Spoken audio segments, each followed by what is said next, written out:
Est-ce que ce qui se passe depuis un an, ce qui se passe pour la manifestation de samedi, vous donne aussi une énergie, vous redonne de l'énergie sur ces sujets? Ouais, carrément, ça bouge. C'est vraiment la sensation qu'on a. Et puis, alors, ne serait-ce que dans le cinéma, hein, ça bouge de partout. Il y a par exemple, il y a une commission qui s'appelle Le tunnel de la comédienne de 50 ans qui dit voilà, c'est du travail aussi parce que c'est un problème de représentation. Il faut changer les représentations. Si je vous le fais en 2 minutes, c'est une femme sur 2 à plus de 50 ans en France. C'est 6% des rôles au cinéma. Donc voilà, c'est une femme sur 2, c'est un quart de la population majeure, et c'est 6% des rôles au cinéma.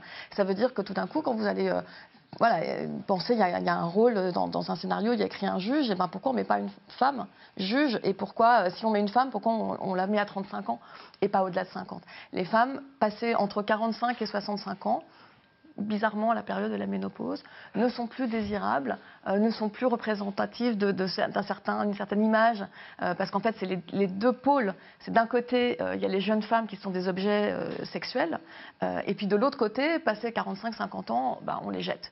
Et elles reviennent, on s'appelle le tunnel parce qu'elles reviennent quand elles ont 65 ans, et l'âge de jouer les grands-mères. Mais il y a autre chose à jouer pour les femmes que les rôles de mère ou de grand-mère, quoi. Donc ça, c'est aussi vraiment une question de représentation. Et ça bouge aussi du côté des réalisatrices, parce que c'est la même chose de ce côté-là. Et en fait, comme tous les métiers, voilà, quel que soit, qu'on soit caissière, juge ou réalisatrice ou comédienne, d'abord, il y a moins de réalisatrices. Et 1 sur 2, quand elles sortent des écoles, ce qui est mon cas, moi je sors de la FEMIS, et un film sur 5 réalisé par une femme en France, et c'est beaucoup plus que dans beaucoup de pays, mais c'est quand même seulement 1 sur 5. C'est 42% de salaire en moins. Enfin, c'est toutes ces choses-là. C'est que les femmes font moins de films dans leur carrière. Enfin, c'est voilà, tout ça qui fait qu'à un moment donné, il y a moins de critiques. C'est pareil, c'est 1 sur 5.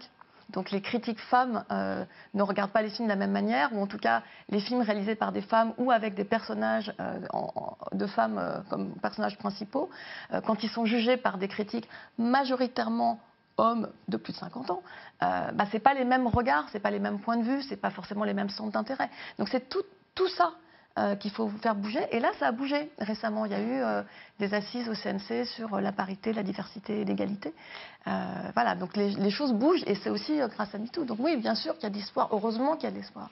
Y compris les femmes racisées, pardon, parce que évidemment. Voilà, merci. Ouais, c'est important, parce que oui, c'est ça, il y a les ménopausées, mais il y a aussi les femmes jeunes, racisées, ou qui sont plus vieilles et qui sont pratiquement absentes du cinéma français. On avait fait un plateau ici sur la représentation des femmes noires dans le cinéma français, où effectivement c'est assez calamiteux.